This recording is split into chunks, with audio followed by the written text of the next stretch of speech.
काल जी काही घटना घडली ती घटना घडल्यानंतर मी ट्विट केलं, एकनाथरावांनी केलं, सीएम साहेब डावसला होते तिथनं केले, आमच्या सरकारच्या वतीनं गुलाबराव पाटील आणि गिरीश महाजन साहेब ते स्पॉटवर गेले, तिथले आमचे आयुष प्रसाद कलेक्टर पूर्वी आपल्याकडे सीओ होते ते तिथे त्या ठिकाणी गेले आणि लगेच कामाला तिथं सुरुवात त्या बाबतीमध्ये झाली. आपल्यालाही माहिती आहे की या घटना अतिशय दुर्दैवी आहेत, परंतु तिथं माहिती घेतल्यानंतर असं लक्षात आलं की उदल कुमार हा 30 वर्षाचा राहणार भिंगा, जिल्हा श्रावस्ती, राज्य उत्तर प्रदेश, हे लखनौ येथून लखनौ ते मुंबई ही पुष्पक एक्सप्रेस जी गाडी आहे तिथं 21 जानेवारीला ते 9:25 मुंबई येथे पहिल्यांदाच रोजगार मिळवण्याच्या करता, जसं मुंबईमध्ये अनेक जण रोजगाराच्या निमित्तानं येतात तसे हे उदल कुमार निघालेले होते. त्यांच्यासोबत त्यांच्या पत्नीचे भाऊ विजय कुमार हा देखील होता.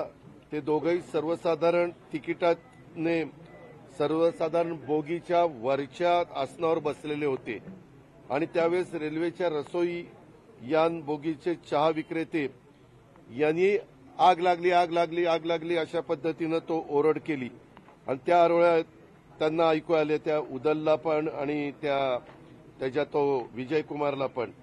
आणि ते ऐकू आल्यानंतर त्यावेळेस पूर्ण बोगीत गोंधळ उडाला आणि त्यांच्या बोगीसह आजूबाजूचे बोगीमध्ये सुद्धा गोंधळ उडाला, कारण त्या बोगी एकमेकाला लागूनच असतात. त्यावेळेस काही प्रवाशांनी घाबरून स्वतःचा जीव वाचवण्याच्या करता गाडीतनं दोन्ही बाजूला उड्या मारल्या आणि तो प्रयत्न ते करत होते, परंतु गाडीचा स्पीड होता आणि ट्रेन खूप वेगाने असल्यामुळे इतर प्रवासी गाडीतून खाली उतरू शकत नव्हते. त्यावेळेस कोणीतरी प्रवाशांनी स्वतःचंच डोकं चालवलं आणि साखळी ओढली. आपल्याला सगळ्यांना माहिती आहे की रेल्वेचा प्रवास करत असताना काही असं वाटलं तर धोक्याचं काही असेल तर साखळी ओढावी असं आपण ते सांगतो आणि रेल्वे मग थांबली आणि प्रवासी गाडीतून खाली उतरण्यास मिळेल या ठिकाणून खाली उतरायला लागले.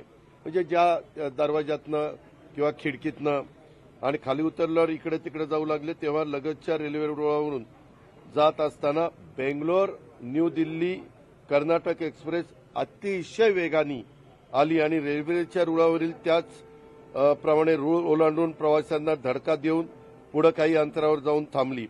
त्यावेळेस बऱ्याच प्रवाशांचे अक्षरशः शरीराच्या म्हणजे सांगणं पण मला म्हणजे योग्य वाटत नाही, इतक्या त्यांच्या शरीराच्या दुर्दशा त्या ठिकाणी झाली आणि बरेचसे प्रवासी त्याच्यामध्ये मृत्युमुखी पडले, काही प्रवासी जखमी झाले आणि हे झाल्या उदल कुमार आणि तो विजय कुमार हे देखील त्यांनाही धडक बसली, ते जखमी झालेले आहेत. उदल कुमार आणि विजय कुमार यांचा शोध घेत असताना 6 ते 7 प्रवासी मयत झाल्याने त्यांनी स्वतःच बघितले. त्याप्रमाणे झालेली घटना ही आहे. आतापर्यंत 13 लोक मयत झालेले आहेत, 10 लोकांची ओळख पटलेली आहे, 10 जणांची पूर्ण बॉडी मिळालेली आहे. 3 मध्ये थोडं शरीराच्या म्हणजे शरीर त्यांचं एक नाहीये, त्याचे गाडी अंगावरून गेल्यामुळं त्याचे तुकडे त्या ठिकाणी झालेले आहेत. त्याच्यात 1 पुरुष आणि 2 महिला आहेत आणि जखमी 10 आहेत, त्याच्यात 8 पुरुष आणि 2 महिला आहेत. अशा पद्धतीनं ही दुर्दैवी घटना घडलेली आहे आणि ते निव्वळ अफवांच्यामुळे घडलेली आहे. ह्या दोघांनी त्याच्यामध्ये ह्या सगळ्या गोष्टी केल्यामुळे घडलेली. आता जखमींना पूर्णपणे शासकीय खर्चाने आम्ही उपचार करण्याच्या सूचना दिलेल्या आहेत. मुख्यमंत्र्यांनी पण दावोसवरून दिल्यात, आम्ही पण दिल्यात आणि स्वतः गिरीशजी आणि स्वतः कलेक्टर वगैरे सगळेजण, गुलाबराव पाटील आमचे पालकमंत्री सगळेजण तिथं आहेत. नंतर काही तासांनी मात्र त्या दोन्ही रेल्वे ज्या भागात जायला पाहिजे होत्या त्या भागामध्ये गेल्या आणि तशा पद्धतीनं पुन्हा हे पूर्ववत पदावर ट्रॅफिक त्या ठिकाणी आलेलं आहे. म्हणजे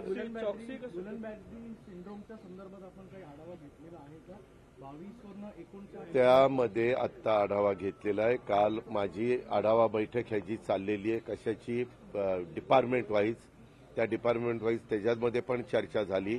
हा संसर्गजन्य रोग नाहीये. मी डॉक्टर लोकांना पण सांगितलं, सीएसला म्हणजे सिव्हिल सर्जनला पण सांगितलंय आणि आता आम्ही कलेक्टर, सीओ आणि बाकीचे पण सगळे आम्ही अधिकारी होतो, तिथं पण चर्चा झाली. त्याच्या संदर्भामध्ये काळजी घेणं हे महत्वाचं आहे. त्याच्यावर बरीच वेगवेगळ्या प्रकारची चर्चा पण होती, अफवा पण होती. मी म्हणलं की तुम्ही एक प्रेस नोट काढा आणि ती प्रेस नोट प्रेसला पण विनंती करा, इलेक्ट्रॉनिक अँड प्रिंटला, आणि ती प्रेस नोट त्या ठिकाणी द्या. म्हणजे एक घबराटीचं वातावरण आपल्याला नागरिकांच्या मध्ये पाहायला मिळतं. ते घबराटीचं वातावरण राहणार नाही. एक गोष्ट खरी आहे, संख्या 33-34 होती, ती आता जवळपास 59 पर्यंत त्या ठिकाणी पोहोचलेली आहे आणि बहुतेक जण पुण्यातच वेगवेगळ्या हॉस्पिटलमध्ये ते ऍडमिट आहेत, त्यांच्यावर उपचार चालू आहेत.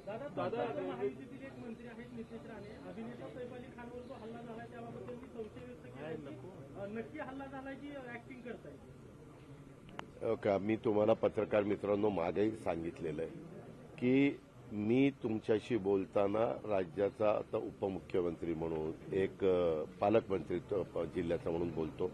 तुम्ही असं वेगवेगळ्या व्यक्तींनी कुठं स्टेटमेंट केलेलं असेल तर खरं कालच ते माझ्याजवळ बंदरे आणि 2 डिपार्टमेंट त्यांच्याकडे त्याचा आढावाच्या करता आलेले होते. मला ह्याच्याबद्दल काही माहिती नाही. मी त्यांना विचारीन. आता प्रत्येकाला, तुम्ही अनेक पत्रकार आहात, एखाद्या पत्रकाराच्या मनात वेगळं काही आलं ते तो त्याचा त्यांनी जर काही त्यांच्या मनात असेल तर डिपार्टमेंटला सांगावं. मी पण डिपार्टमेंटला फार तर सांगेन की असं कोणाच्या मनामध्ये शंका कुशंका असेल, वास्तविक ती व्यक्ती सापडलेली आहे. ती व्यक्ती बांगलादेशमधून आलेली होती.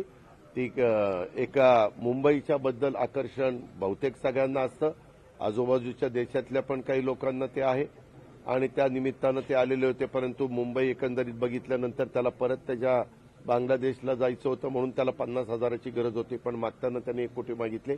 हे सगळं मीडियाच्या पुढं आमच्या पोलीस खात्याने सांगितलेलं आहे आणि जे काही आतापर्यंतची माहिती आहे त्यामध्ये अजून तरी तसा क्लू मिळालेला नाहीये.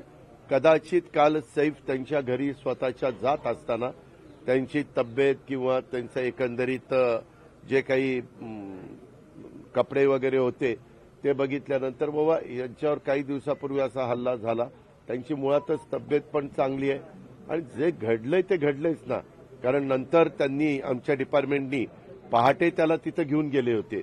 तू कुठल्या बाजूने वर गेला, कसा गेला, कुठला जिना वापरला, कुठल्या डकमधनं आतमध्ये शिरला, तिथं शिरत असताना ते घर कुणाचं आहे हे तुला काही माहिती होतं का? तर तो म्हणला मी अजिबात ह्या कुठल्याही गोष्टी मला माहिती नव्हत्या. मला एवढंच माहिती होतं ह्या सगळ्या भागामध्ये एक श्रीमंत वर्ग राहतो. अनेक ऍक्टर, ऍक्ट्रेस, निर्माता, त्याच्यामध्ये दिग्दर्शक, अशा वेगवेगळ्या क्षेत्रातले लोक तिथं राहतात. अशा पद्धतीनं तो गेलेला होता.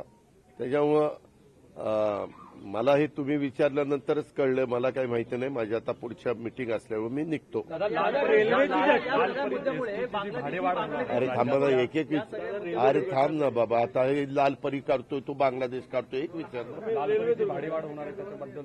नाही. एक आता अजून आमच्या पुढे तसा प्रकारचा प्रस्ताव आलेला नाही. परंतु एक गोष्ट खरी आहे, लालपरी म्हणू नको, आपले एसटी म्हण, कशाला लालपरी तांबडीपरी म्हणतोय. त्या एसटीच्या बसेस ज्या आपल्या महामंडळाच्या आहेत त्यामध्ये आम्ही प्रताप सरनाईक असतील, देवेंद्रजी असतील, एकनाथराव असतील, आम्ही सगळ्यांनी चांगल्या बसेस पुरवण्याच्या संदर्भामध्ये पहिलं आपल्याला कटाक्षाने प्रयत्न करावा लागेल. जर उद्याच्याला काही भाडेवाढ करायची म्हटलं आणि बसेस जर खराब असतील तर लोक म्हणतील बसेस खराब आहेत आणि कशाची भाडेवाढ करताय. तर आम्ही चर्चा करू आणि त्याच्यातनं योग्य मार्ग काढण्याचा प्रयत्न करू.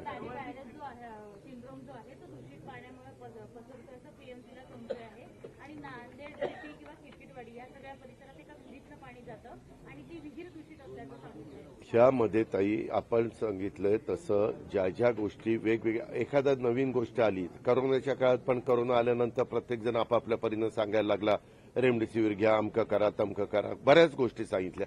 नंतर सिद्ध झालं की या सगळ्या चुकीच्या होत्या, वेगळं काही करायला पाहिजे होतं. वॅक्सिन निघाल्यानंतर नाही का ह्या गोष्टी आल्या. तसं ह्याही संदर्भामध्ये हा एक नवीन आजार आलेला आहे. त्याबद्दल प्रत्येकजण आपापल्या परीनं सांगते. पण काल आढावा घेत असताना संबंधित खात्याचे मंत्री प्रकाश आंबेडकर साहेब पण माझ्याबरोबर होते, सचिव महोदय पण होते. त्या सगळ्यांनी सांगितलं की या संदर्भामध्ये घाबरून जाण्याचं कारण नाही आणि त्याची खबरदारी आपण घेतोय, लोकांना जागृत करण्याचा प्रयत्न करतोय. लोकांनी कुठलंही पाणी पिताना काही इकडनंच आल्यानंतर असं प्यायलं पाहिजे असं नाही. उकळून पाणी प्यायलं तर बरेच आजार होण्याचा गोष्टी थांबतात.